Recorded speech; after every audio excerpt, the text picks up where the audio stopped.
ഓം gum ഗണപതയേ നമഃ. ഓം ശ്രീ സരസ്വത്യൈ നമഃ. ഓം ശ്രീ സദ്ഗുരുഭ്യോ നമഃ. സുപ്രഭാതം. പ്രഭാത തീർത്ഥം പരിപാടിയിലേക്ക് ഏവർക്കും ഹൃദ്യമായ സ്വാഗതം. ശ്രീമദ് ശങ്കര ഭഗവത് പാദർ ഈ നാടിൻ്റെ അഭിമാനമാണ്. കേരളത്തിൽ അവതരിച്ച് ലോകോത്തരമായ ഒരു ദർശനത്തിൻ്റെ ഉജ്ജ്വല പ്രവക്താവായി ഭാരതം മുഴുവൻ ദിഗ്വിജയം നടത്തി സമാധി പോകിയ ആചാര്യൻ. ഭാരതം എന്ന പദം കൊണ്ട് അറിവിൽ രമിക്കുക എന്ന അർത്ഥമാണ് ധ്വനിപ്പിക്കുന്നത്. ഈ വിഷയം ഇക്കാലത്ത് ഏറെ പ്രചാരം നേടിവരുന്നു. അറിവിൻ്റെ വിഷയത്തിൽ ഭാരതീയർ മറുകര കണ്ടിട്ടുണ്ട് എന്ന് പറയുന്നത് അതിശോക്തികരമല്ല. കാരണം ഒരു ഉപനിഷത്തിൽ ഒരു ശിഷ്യൻ ചോദിക്കുന്ന ചോദ്യമുണ്ട്: ഹേ ഭഗവൻ, ഏതൊന്നറിഞ്ഞാലാണോ എല്ലാം അറിയപ്പെട്ടതായിട്ട് തീരുന്നത്? അവിടെ ഗുരു ഉപദേശിക്കുന്ന അറിവിൽ സമഗ്രതയുണ്ട്.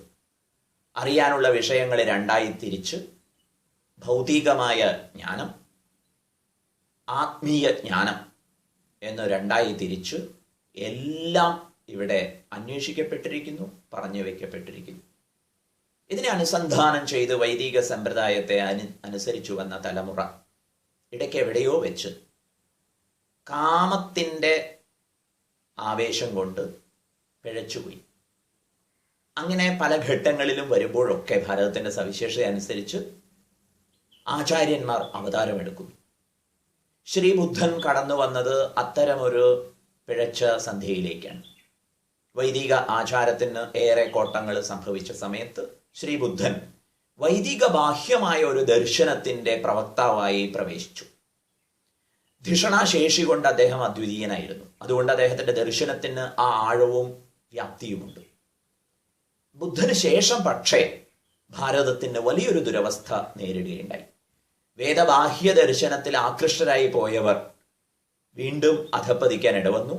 വൈദിക ദർശനം പിന്തള്ളപ്പെട്ടു പോവുകയും ചെയ്തു. ഇവിടേക്കാണ് ശങ്കര ഭഗവത് പാദർ, ശ്രീ ശങ്കരന്റെ അവതാരമായ ശങ്കര ഭഗവത് പാദർ, ഉജ്ജ്വലമായ ധിഷണാശേഷിയുമായി രംഗപ്രവേശനം ചെയ്തത്. അദ്ദേഹം വൈദിക ദർശനത്തെ, വിശിഷ്യ അദ്വൈത ദർശനത്തെ സംസ്ഥാപനം ചെയ്തുകൊണ്ട് തൻ്റെ വിജയഭേരി മുഴക്കി നാടെങ്ങും സഞ്ചരിച്ചു.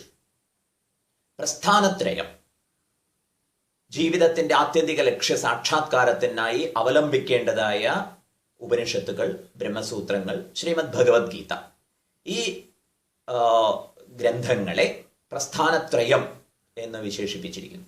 പ്രസ്ഥാനത്രയങ്ങൾക്ക് പ്രസന്ന ഗംഭീരമായ ഭാഷ്യരചന നിർവഹിച്ചുകൊണ്ട് ശങ്കര ഭഗവത് പാദർ അദ്വൈത ദർശനത്തിന് അടിത്തറ പണിതു.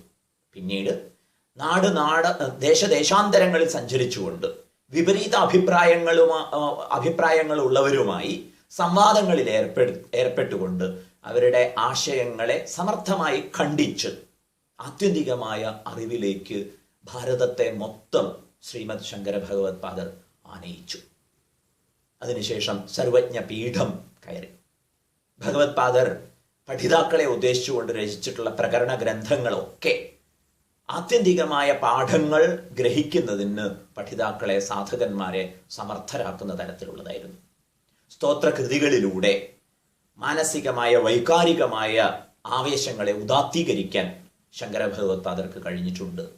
സ്തോത്രകൃതികൾ പഠിക്കുന്നവർക്ക് ആ നിലയിൽ പുരോഗമിക്കാം. ഇതിനു പുറമെ ക്ഷേത്രങ്ങൾ സംസ്ഥാപനം ചെയ്തും ഉദ്ധരിച്ചും പൂജാ സമ്പ്രദായത്തെ ഏർപ്പെടുത്തിയ ശങ്കര ഭഗവത് പാദരും സാർവകാലികമായ ഒരു കാഴ്ചപ്പാടാണ് അവതരിപ്പിച്ചിട്ടുള്ളത്. ക്ഷേത്ര ദർശനം ശങ്കര ഭഗവത് പാദരുടെ ഒരു വലിയ സേവനം അത് പരിഗണിക്കാവുന്നത് ഭഗവാൻ വേദവ്യാസർ ചെയ്തതുപോലെ തന്നെ വേദ സംരക്ഷണത്തിനായിക്കൊണ്ട് നാടിൻ്റെ 4 ഭാഗങ്ങളിലായി മഠം സ്ഥാപിച്ചു എന്നുള്ളതാണ്. കിഴക്ക് ജഗന്നാഥപുരിയിൽ പത്മപാദരെ ആചാര്യനായി അവരോധിച്ചുകൊണ്ട് ഋഗ്വേദം സംരക്ഷിക്കുന്നതിനായി ഏർപ്പാട് ചെയ്തു. പടിഞ്ഞാറ് ദ്വാരകയിലാകട്ടെ ഹസ്താമലകനെ അവരോധിച്ചുകൊണ്ട് സാമവേദ സംരക്ഷണത്തിനുള്ള സംവിധാനമൊരുക്കി. വടക്ക് ബദരീനാഥത്തിൽ ജോഷിർ മഠിൽ ഭഗവാൻ തോടകാചാര്യരെ അവരോധിച്ചു. അഥർവവേദ സംരക്ഷണത്തിനായിട്ട് സംവിധാനം ചെയ്തു. തെക്ക് ശൃംഗേരിയിലാകട്ടെ യജുർവേദം പഠിപ്പിക്കുന്നതിനായി സുരേശ്വരാചാര്യരെയും ഏർപ്പെടുത്തുകയുണ്ടായി. ഇപ്രകാരം ഭാരതത്തെ സംബന്ധിക്കുന്ന ഒരു ഉദാത്ത കാഴ്ചപ്പാട് പുലർത്തിക്കൊണ്ട് മഠങ്ങൾ സ്ഥാപിച്ച് വൈദിക പാരമ്പര്യത്തെ പുനഃസ്ഥാപിച്ച ശങ്കര ഭഗവത്പാദർക്ക് പ്രണാമം അർപ്പിച്ച് നമുക്ക് മുന്നോട്ട് പോകാം.